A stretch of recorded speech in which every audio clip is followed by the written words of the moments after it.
Hey guys, Mitch from Redwater Dodge here.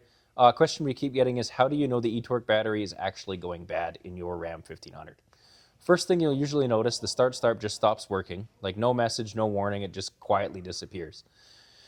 Then the next thing, weird electrical stuff. Your truck might crank a little slower, voltage gauge looks different than normal, or you get those random system unavailable messages when it's freezing out. And that's because cold weather is hard on these batteries. Lower temps slow them down, and if it's really getting weak, winter will finish the job quickly.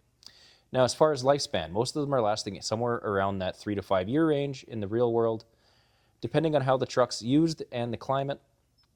But the good news, if you're starting to see those warning signs, it usually doesn't just die instantly. You notice the stop, start, quit, the charging behavior changes, and the truck just doesn't feel the same electrically. That brings up the big question, is this covered under warranty? In a lot of cases, yes. It falls under the emissions or hybrid component coverage, which is longer than your basic warranty, but it depends on your year and mileage.